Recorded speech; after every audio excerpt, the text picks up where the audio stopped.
Staff కానీ ఎవరు కూర్చుంటే చనిపోయిన వాళ్ళు వచ్చి ఆ పేషెంట్ ఏమైందంటే ఆ రోజు ఒక ఆడకూతురు మిడ్ నైట్ ఫోన్ చేస్తుంది, అయ్యా మా హస్బెండ్ చనిపోయాడు, వీళ్ళు ఇక్కడ నాకు బాధగా ఉంది, వాళ్ళు సమంగా చూస్తే చనిపోయాడు కాదంటుంది.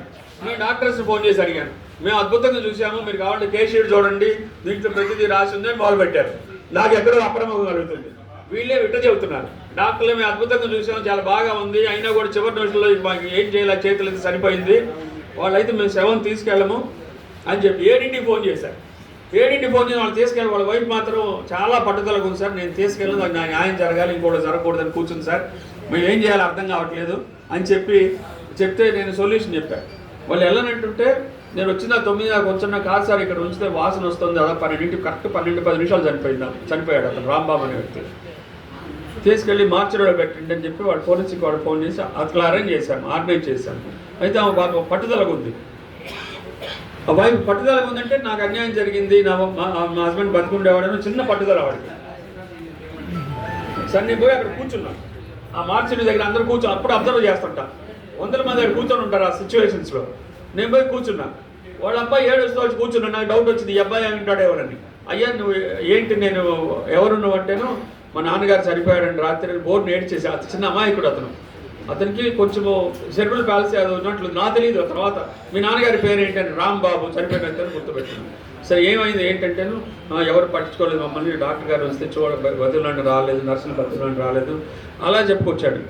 ఆ తర్వాత వాళ్ళు ఫ్యామిలీ మెంబర్స్ అందరూ కూడా వచ్చి కూర్చున్నారు అక్కడ, వాళ్ళ వైఫ్ వచ్చి కూర్చున్నారు అక్కడ. అబ్బాయి ఏమైంది చెప్పన్నా, వాళ్ళు మమ్మల్ని ఏం పట్టించుకోలేదు, మేము పట్టించుకుంటే బాగుండే వాళ్ళని స్ట్రెచ్చర్ మీద కూడా దింపలేదు, ఈ క్యాన్లో కారిపోతున్నా కూడా వచ్చి పిలిస్తే నర్సు పిలవలేదు, ఉన్నది ఉన్నట్టు చెప్తాను నిజాయితీగా అని చెప్తే ఆ లుంగి కూడా తెచ్చి చూపించింది. ఆ లుంగి అని తడిసిపోయింది, అక్కడే ఉంది. అవన్నీ గంటన్నర కూర్చున్నా. ఓకే సిచ్యువేషన్ అంతా అర్థమైంది, కానీ నేను అక్కడి నుంచి బయటపడాలి కదా. 9:40 అయింది, నేను మళ్ళీ హాస్పిటల్కి వెళ్ళాలి. అక్కడే ఇంకా సరే మా స్టాఫ్ని ఒకళ్ళు పిలిచాను, రేపు మనకి పరిస్థితి వీళ్ళందరూ ఇక్కడే ఉన్నారు, నేను వచ్చేసి అలర్ట్ సార్ అన్నాను, సార్ మనం ఇట్లా మార్వేషన్లో ఉన్నాను నేను ఇక్కడ అని చెప్తే తను వచ్చాడు. వస్తే వాళ్ళు చెప్పాను, మా శవం కూడా అక్కడ లోపల ఉంది, హైదరాబాద్ నుంచి వచ్చాను నేను ఇక్కడే పుట్టి పెరిగాను, అక్కడ తెలిసిన వాళ్ళు ఫోన్ చేసి పిలిస్తే ఇక్కడికి వచ్చాను, నేను వాళ్ళు చనిపోయారంటే లోపల మా శవం కూడా ఉందని చెప్పేవాళ్ళు నమ్మగలిగాను. అయ్యా నేను వాళ్ళు ఏడుస్తున్నారు, ఇంట్లో 6,000 కన్నా లేవు, మట్టి చేయడానికి కూడా డబ్బులు లేవు, మాకు బాక్స్లో పెట్టుకోవాలి, మా అమ్మాయి ఎవరో హైదరాబాద్లో ఉన్నారు, రావాలి, తీసుకెళ్తే మట్టి చేయడానికి కూడా డబ్బులు లేవు, బాక్స్ పెట్టుకోవడానికి కూడా లేదు, మా దగ్గర ఒక ఫ్రీ బాక్స్ ఖాళీగా ఉంది, మనం ఈ ఫ్రీజర్ బాక్స్ అంటే అన్నీ ఫోన్ చేసి చెప్పాను మానవత రమేష్ గారికి. ఆయన ఎవరి పంపించి ఉండగా అక్కడికి వచ్చేసింది. అది వీళ్ళు మీరు ఎవరండి అని మధ్యలో వాళ్ళు డౌట్ వస్తుంది, మీరు ఎవరండి అని చెప్పి సరే చెప్పా, అయ్యా నాకు ఈ ఊరంతా తెలిసిన వాళ్ళే, నేను ఇప్పుడు హైదరాబాద్లో ఉన్నాను, అయితే మా వాళ్ళు ఎవరు చనిపోతే చిన్న అంబలకి అక్కడి నుంచి బయటపడిపోయి నేను ఒక మాట చెప్పొచ్చేవాడికి, మీరు సూపరింటెండెంట్ గారికి వెళ్ళండి, మీకు న్యాయం జరుగుతుంది, 11:30 12 గారికి వెళ్ళండి అని చెప్పాను. నేను ఈ లోపు సమీక్ష చేసుకుందామని ఇంకా డ్రెస్ కార్లోనే పెట్టుకున్నాను. నేను యాక్చువల్లీ బైక్ స్టార్ట్ చేసి దాంట్లో పెట్రోల్ లేదు, చాలా లేదు బైక్ పుట్టుకోను నేను, సో పెట్రోల్ లేదు. సరే డ్రైవర్కి ఫోన్ చేస్తే నేను వస్తున్నా సార్ అన్నాడు, సరే వచ్చేయమని చెప్పాను. అతను కూడా చెప్పాలి, అతనికి ఏం చెప్పాను, మంకీ క్యాప్ పడుకోను అన్నాను. బాణం బీడి ఫస్ట్ టైం బాణం పెట్టాడు, కానీ వాళ్ళు బాగా డిగ్నిఫై ఉన్నాడు, మన మార్క్స్ పెట్టుకున్నాడు, వాళ్ళు బీడీ కావాల్సిన పొద్దులు అది ఉన్నాడు వదిలేశాను. ఇంకా అయిపోయిన తర్వాత నేను 11:30 కల్లా నేను ఎంబడే వెళ్ళిపోయి 9:40 అంటే 10 కల్లా లోపలికి వెళ్ళిపోయి సూపరింటెండెంట్ ఛాంబర్లు అందరిని పిలిచారు. రాత్రి డ్యూటీ వాళ్ళు ఎవరిని వెళ్ళొద్దని చెప్పి అందరిని రమ్మని చెప్పి అందరూ వచ్చారు, అందరిని పిలిచారు, అందరు కేసు షీట్ తెచ్చి చూపించారు. అంతా ఎవరికి వాడు మేము బాగా చూసామంటున్నారు.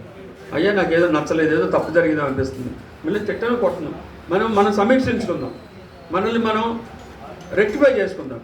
కామన్ మ్యాన్ ఇక్కడ ఇబ్బంది పడకూడదు, బాధపడకూడదు, మనం ఎందుకు జరిగింది ఏంటి తెలుసుకుందాం, కాసేపు ఇక్కడే కూర్చోండి అని చెప్పాను. 11:30 వాళ్ళందరూ వచ్చారు. ఏం లేదు, వాడు వైఫ్ పిల్ల, ఆ పిల్లలు ఇద్దరు మోపిల్లట వాళ్ళిద్దరికి. ఆ పిల్లాడు ఒకరికేమో తెలివి తక్కువ వాడు, ఒక పిల్లాడేమో పెద్ద చదువుకోలేదు, మేస్త్రిగా పనిచేస్తారు. ఒక 2 నిమిషాలు ఒకటి తమాషగా అడిగారని చెప్తున్నాను. అందరూ వచ్చారు, వాళ్ళ తాలూకు వచ్చారు. వచ్చిన తర్వాత మాట్లాడు, అమ్మ ఏంటి మీ ప్రాబ్లం, మీరు అక్కడే కూర్చొని ఏం మాట్లాడొద్దని కూర్చొని వీళ్ళు చెప్పారు.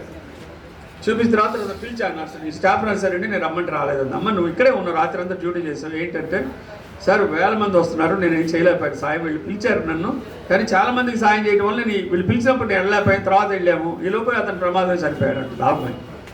డాక్టర్ని పిలిచాడు, డాక్టర్ని పిలిస్తే ఆయన వచ్చాడు, వచ్చి సార్ చాలామంది స్ట్రెచ్చర్ మీదలే ఉన్నారు, ఇతను కూడా స్ట్రెచ్చర్ మీదనే ఉన్నాడు, వాళ్ళందరి ప్రాణాలు కాపాడటానికి నేను ఇతనికి వచ్చి ఇతని దగ్గర వచ్చి నా టైం అయిపోయింది, లోపు చనిపోయాడు ఇతను అన్నాడు. అతను ఇలాంటి సిచ్యువేషన్ ఉంటాయి.